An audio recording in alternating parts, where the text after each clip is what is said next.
الحمد للہ وکفیٰ وسلام علی عبادہ الذین اصطفیٰ اما بعد۔ میرے محترم بزرگوں، رمضان المبارک کا مہینہ قریب ہے۔ ہم اور آپ جانتے ہیں کہ یہ رمضان المبارک کا مہینہ جو تمام مہینوں سے افضل ہے، مقدس ہے، یہ عبادتوں کا سیزن ہے کہ اس میں اللہ تبارک و تعالی عبادتوں کا ثواب بڑھا دیتے ہیں۔ اس کے مخصوص اعمال دن میں روزے رکھنے ہیں اور رات میں تراویح پڑھنا۔ روزے رکھنے فرض ہیں اور تراویح نفل ہے، یعنی سنت ہے۔ تراویح کے تعلق سے ایک بات یہ عرض کرنی تھی کہ تراویح کتنے دنوں میں ختم کرنی چاہیے۔ تو اس میں ایک بات ذہن میں رکھنی چاہیے کہ ایک تو نفس تراویح ہے اور ایک ختم قرآن ہے، قرآن کا ختم کرنا تراویح میں۔ تو تراویح تو جب تک عید کا چاند نہ نکلے تب تک تراویح پڑھنی ہے، اور قرآن کریم ایک مرتبہ تراویح میں ختم کرنا ہے، یہ الگ سنت ہے۔ تو یہ کوئی 10 دن میں ختم کرتا ہے، بعض لوگ 5 دن میں ختم کر دیتے ہیں، بعض لوگ 27 28 تک ختم کرتے ہیں، بعض جب تک چاند نہ نکلے تب تک آخری دن تک قرآن کریم ختم کرتے ہیں۔ لیکن افضل کیا ہے؟ تو دیکھیے، آپ نے دیکھا ہوگا کہ ہمارے یہاں قرآن کریم جو ہے اس میں رکوع لگے ہوتے ہیں۔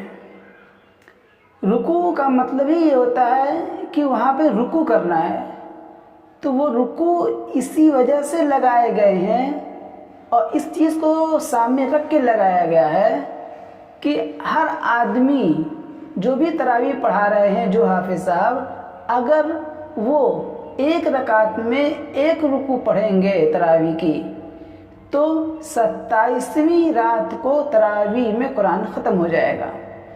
دیکھیے، ایک مضمون ہوتا ہے کہ ایک بات چل رہی ہے تو وہ بات کہاں پہ پوری ہو رہی ہے۔ جہاں پہ وہ بات پوری ہو رہی ہے وہاں پہ رکوع لگا دیا ہے کہ آپ یہاں پہ اب رکوع کریں۔ نماز میں پڑھ رہے ہیں تو، اور فرض نماز میں پڑھ رہے ہوں، نفل نماز میں پڑھ رہے ہوں یا تراویح میں پڑھ رہے ہوں، اسی لیے رکوع لگایا گیا ہے۔ عرب کے یہاں جو قرآن ہے وہاں اس میں دیکھیں گے رکوع نہیں لگا ہے، اس لیے کہ وہ عربی سمجھتے ہیں، ان کو پتہ ہے کہ کہاں معانی جو سلسلہ چل رہا ہے کلام کا وہ کہاں پہ مضمون ختم ہو رہا ہے، پورا ہو رہا ہے، تو اس اعتبار سے رکوع کر لیں گے، وہاں پہ رک جائیں گے۔ لیکن جو عجم ہیں، جو عربی نہیں جانتے ہیں، نہیں سمجھتے، یہ کہاں پر رکیں گے، کہاں پر مضمون پورا ہو، ان کو نہیں سمجھ۔ تو علماء ماوراء النہر نے جو ہے یہ رکوع اسی ترتیب سے لگائے ہیں، اسی چیز کو سامنے رکھ کے لگایا ہے کہ جو لوگ قرآن کریم کو نہیں سمجھتے، عربی نہیں جانتے ہیں، وہ کہاں پہ رکیں اور کہاں پر یہ نماز میں رکوع کر لیں۔ تو اسی چیز کو سامنے رکھ کر علماء ماوراء النہر نے رکوع لگائے ہیں، اور وہ رکوع اسی حساب سے لگائے ہیں کہ مضمون وہاں پہ ختم ہو رہا ہے، اور 27 رمضان تک جتنے تراویح ہیں اس تراویح میں جتنی رکعات ہیں اتنے جو ہے رکوع لگائے گئے ہیں تاکہ اگر حافظ صاحب ایک رکوع ایک رکعت میں پڑھیں تو پھر 27 تاریخ کو، یعنی 27ویں رمضان کو قرآن کریم تراویح میں ختم ہو جائے گا۔ اس کے بعد جو 2-3 روز بچے گا اس میں انسان سورہ تراویح پڑھ لے یا کچھ بھی پڑھ لے، کوئی بھی تراویح پڑھ لے، سورہ تراویح پڑھ لے، پارہ تراویح 1-2 پارے پڑھ لے، وہ اس کی منزل ہے، لیکن تراویح پڑھنی ہے۔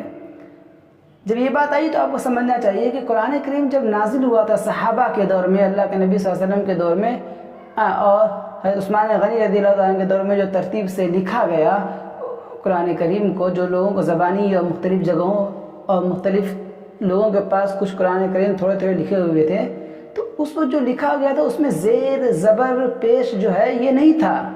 بغیر زیر زبر پیش کے قرآن پڑھایا جاتا تھا اور عربی پڑھی جاتی تھی۔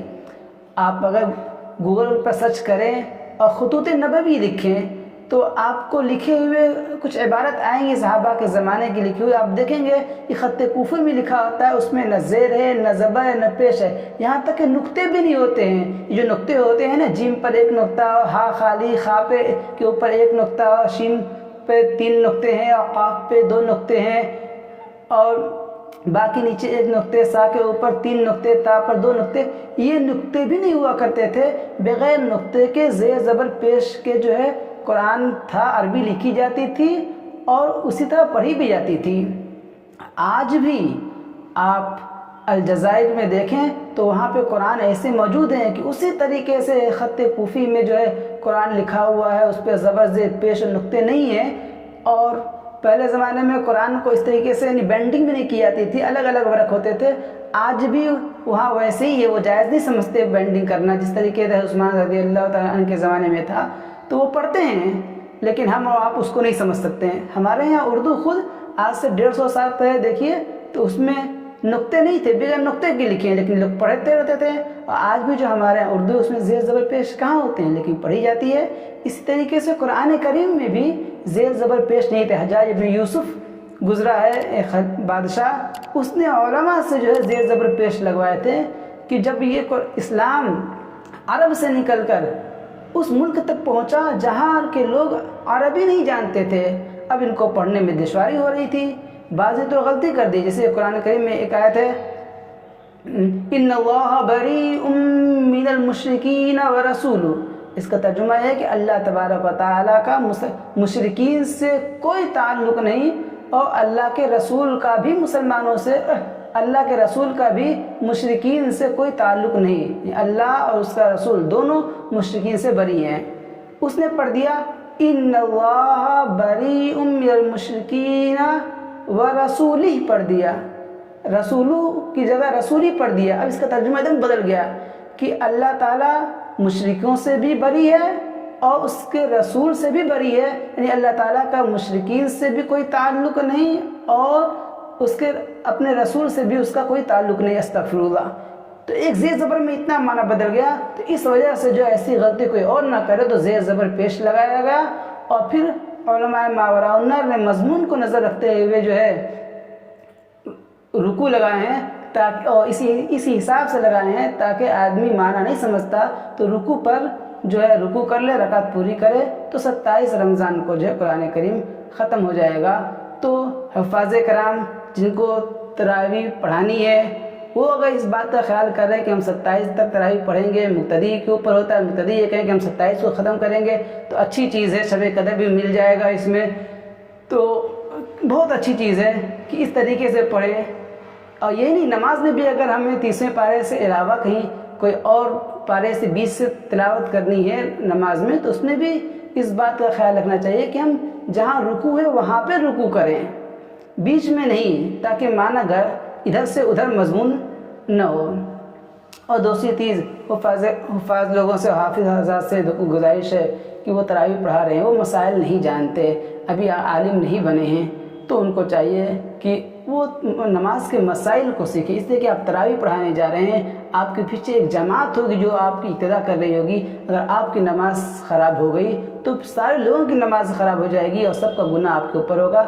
इसलिए आप नमाज के मसाइल को सीखें कि उसमें कितनी चीज़ें फ़र्ज़ हैं, कितनी वाजिब हैं और किन किन चीज़ों से नमाज ख़राब हो जाती है, दोहरानी पड़ती है, और कौन सी ऐसी गलतियाँ हैं जिनके हो जाने की वजह से हमें सज़ा सौ करना पड़ता है। बाज़ जगह ऐसा होता है मसाइल मालूम नहीं होते हैं, नए हाफिज़ होते हैं, मसाइल का इल्म नहीं होता बेचारों को, वो तरावी पढ़ाते हैं और ऐसी गलतियां हो जाती हैं कि सज़ा सौ वाजिब होता है, लेकिन उन्हें पता नहीं होता मसले का, सज़ा सौ करते नहीं हैं। तो इस चीज़ का अगर ख़ास ख्याल रख दिया जाए तो बड़ी अच्छी बात होगी। अल्लाह ताला हमें समझ अता फरमाए। वस्सलामु अलैकुम वरहमतुल्लाहि।